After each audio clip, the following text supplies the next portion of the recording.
እንደ አውሮፓውያኑ አቆጣጠር በ1932 ዓመተ ምህረት አሜሪካን በአንድ አስደንጋጭ ዜና ተናወጠች። የዓለም ታዋቂው አብራሪ ቻርልስ ሊንድበርግ እና ባለቤቱ አልማሮ ሊንድበርግ የ20 ወራት ልጃቸውን ከመኝታ ክፍሉ ውስጥ ጠፍቶ ተገኘ። ቻርልስ ሊንድበርግ በ1927 የአትላንቲክ ውቅያኖስ ብቻውን በአውሮፕላን በመሻገር የዓለምን ዝናን አትርፎ ነበር። በ1932 እንደ አውሮፓውያኑ አቆጣጠር መጋቢት 1 ምሽት ላይ አየሩ ቀዝቃዛ ነበር። ሕፃኑም በራሱ ክፍል ውስጥ ተኝቶም ነበር። ነገር ግን ከሌሊቱ 10 ሰዓት አካባቢ ሞግዚቱ ሕፃኑን ለመመልከት ወደ ሕፃኑ ክፍል ስትገባ አልጋው ባዶ ነበር። ቤተሰቡም በመደናገጥ ወዲያውኑ ፍለጋ ጀመሩ። በሕፃኑም የመኝታ ክፍል ባለው መስኮት ስርም አንድ የተሰበረ የእንጨት መሰላል እና የአጋች ደብዳቤ ተገኘ። ፖሊስም ወደ ወንጀል ቦታው ደረሰ። ጋዜጠኞቹም በቤቱ ፊት ለፊት ተሰበሰቡ። በጥቂት ሰዓታትም ይህ ዜና በመላው የአሜሪካን ግዛት ተሰራጨ። በጊዜውም የአሜሪካን ያናወጠ የጠለፋ ወንጀልም ሆኖ ነበር። ሕፃኑም ከጠፋ በኋላ ፖሊስ በአስቸኳይ መረጃዎችን መሰብሰብ ጀመረ።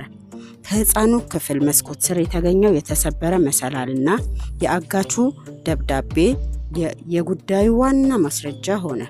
በደብዳቤውም አጋቹ 50,000 አሜሪካን ዶላር ጠይቆም ነበር። በዚያን ጊዜ ይህ ብር በጣም ብዙ ነበር። ቻርልስ ሊንድበርግ ልጁን በሕይወት ለማግኘት ተስፋ ስላደረገ ከፖሊስ ጋር በመተባበር የጠላፊዎቹን መመሪያ ለመከተል ወሰነ። በቀጣዮቹም ቀናት ተጨማሪ ደብዳቤዎች ተላኩ። አጋቾቹ ገንዘቡን የሚቀበሉበት ቦታና ሰዓት አሳወቁት። በመጨረሻም የእገታው ገንዘብ ተሰጣቸው። ነገር ግን በሚያሳዝን ሁኔታ ሕፃኑን ለቤተሰቡ አልመለሱትም ነበር። ይህም ሁኔታ ፖሊስን፣ መርማሪዎችን እንዲሁም ቤተሰቡን አስጨነቀ። እናም ሰፊ ፍለጋም ተጀመረ። በአካባቢ ያለ ደን፣ በመንገዶች እንዲሁም የቤቱ ዙሪያው በደንብ በጥንቃቄ ተፈለገ። ነገር ግን ሕፃኑ የትም ሊገኝ አልቻለም። አሁን መርማሪዎች አንድ ጥያቄ ነበራቸው። ሕፃኑን ወዴት? የእገታው ገንዘብ ቢከፈልም ሕፃኑ ግን እስካሁን አልተመለሰም ነበር።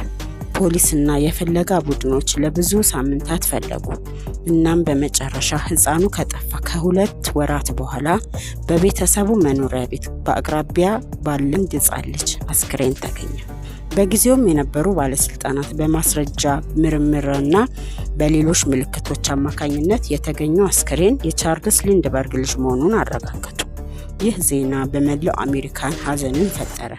ጋዜጦቹም በፊት ገጻቸው ላይ በዋና ዜናነት አቀረቡት። ሕዝቡም ጉዳዩን በፍጥነት እንዲፈታ ጠየቀ። ከዚያም በኋላ የምርመራው ሂደት ሕፃኑን ከማግኘት ወደ ወንጀለኛውን ማግኘት ተቀየረ። መርማሪዎችም ለአጋቾች የተሰጠውን የገንዘብ ቁጥሮች በመመዝገባቸው ይህ በኋላ ትልቅ ማስረጃ እጃቸው እንዲገባ ረዳቸው። ሰላም፣ እንኳን ወደ በአገሬ የዩቲዩብ ቻናል በደህና መጡ።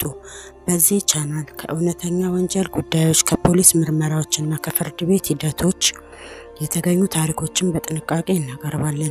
ዛሬም እጅግ የሚያስገርምና ብዙ ጥያቄዎችን ያስነሳ አንድ እውነተኛ የወንጀል ታሪክ እንመለከታለን።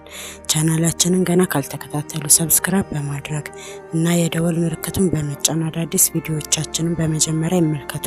ወደ ዛሬው አስደናቂ የወንጀል ታሪክ እንገባለን። ከሕፃኑ ጠለፋና ከሞቱ በኋላ ምርመራው ለ2 ዓመታት ቀጠለ። ፖሊስም ለሕፃኑ ማስመለሻ ለአጋቾቹ የተሰጠውን እያንዳንዱን የገንዘብ ቁጥሮች መዝግቦ ስለነበር የእያንዳንዱን የገንዘብ ወረቀት ይከታተል ነበር። በ1934 እንደ አውሮፓውያኑ አቆጣጠር በኒውዮርክ አንድ የነዳጅ ማደያ ውስጥ የነዳጅ ማደያው ሰራተኛ ከአንድ ደንበኛው የተቀበለውን $20 ሲመለከት ከእገታው ገንዘብ ጋር ተመሳሰለበት። ወዲያውኑ ለፖሊስ የደንበኛውን የመኪና ታርጋ ሰጠ። ፖሊስም ያንን መረጃ ተከትሎ ብሩኖ ሪቻርድ አውፕትማን የተባለ ጀርመናዊ ስደተኛና የእንጨት ላይ ሰራተኛ ደረሰበት።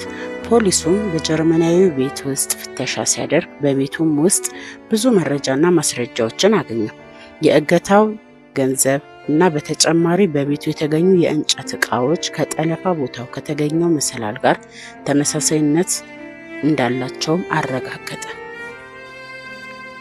ሃውፕትማን ግን ሁሉንም ነገር አስተባበለ። ገንዘቡን ከሌላ ሰው እንደተቀበለም ተናገረ።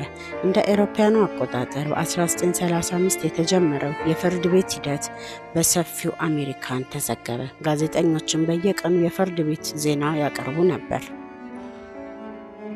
ብዙዎች ይህን የዘመኑ ታላቅ ወንጀል ብለውም ጠሩት።